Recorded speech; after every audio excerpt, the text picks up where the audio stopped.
Ayun po, nagluto po tayo ng bulalo na paa ng baka.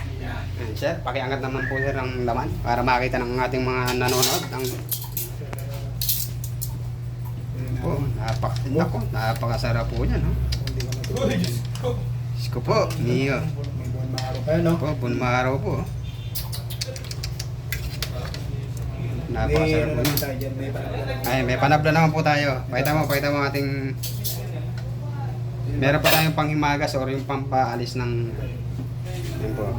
Ano ba yan, sir? Ano yan, labanus. Labanus po. Sarap. May kamatis po. Kamatis, sibuyas. Buyas. Ayun. Labanus pala yan. Ganyan pala iwanan, no? Alam ko pansit, no? Yan po, ha? Ang galing pong magluto ng mga kasama natin, ha?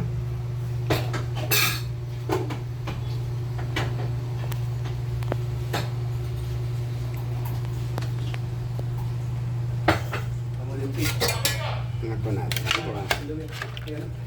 Ito. Yun, no? Paglag sa kanya. Sarap po yan. Hindi, parang may kamay niya, may lasa. Lagyan natin. Lagyan ng tanglad. Lagyan mo yung tanglad. Lalagyan po natin ng tanglad para mabango. Saka sili. Sili, yan po. Papo ng baka yan. Ha? Ito po yung binili sa kalentong. Yan po, lagyan po natin tanglad. Paglakad ka mo. Hindi sa kanya. Ang tanglad po ay nagbibigay ng bango at aroma sa ating baka. Yung mais. Kasi siyempre meron tayong yan po. Nor cubes. Baka naman. Baka naman. Sa mga natatakam dyan. Yun o. May pampagana pa. Sili o. Lalaki. Lalaki. Shit.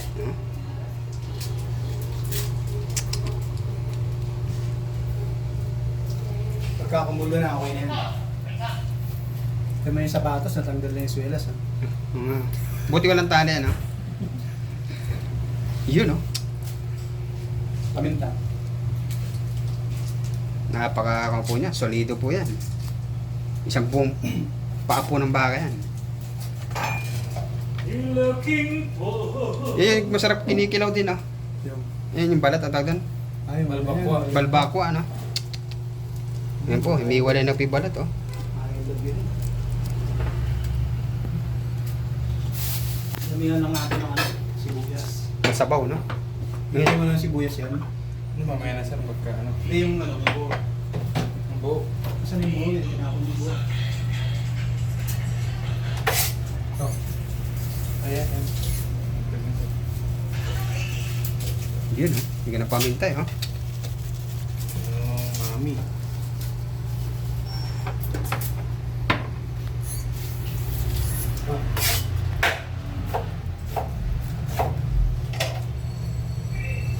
Yun oh. Sibuyas pa.